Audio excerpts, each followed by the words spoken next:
Listen, what's interesting is because we're talking about it right now, I think Under Armour is in process of doing it. I think Okay. that Kevin Plank ran this business twice. I think was the beacon and like he was paradigmatic grow or die, right? Kevin Plank was I will grow, I will put my logo and everything, I will keep stretching, I will win. Came back, and this latest go around, his new mantra is actually achieve more by doing less.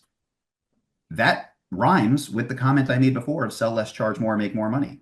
And so you wonder what changed. Well, could be any number of things. I mean, he called it wisdom of age, but he also was detached.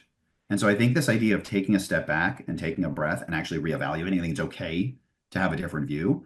And the stock is starting to move with it. We're now 2 quarters in where revenues are down double digits, but gross margins actually up over 100 basis points, up a percentage point each quarter, which means they're moving in that right direction.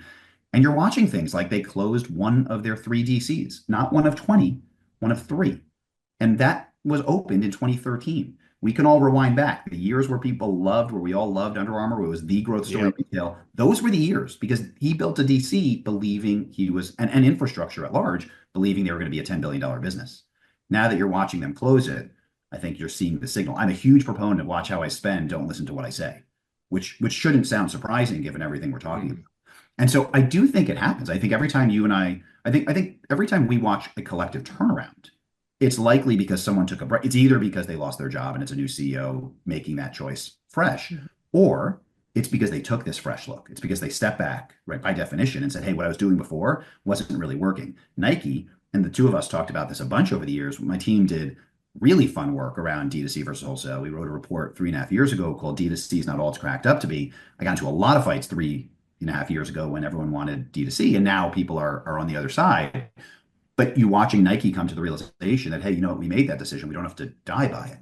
Mhm. So I think that there's probably a lot of instances that you and I that we just don't even hear about. I Right. would look at any one of these turns and say, okay, what did someone just change? Why did they change their perspective? And I would guess more often than not, it's because they took a breath and strategically detached themselves.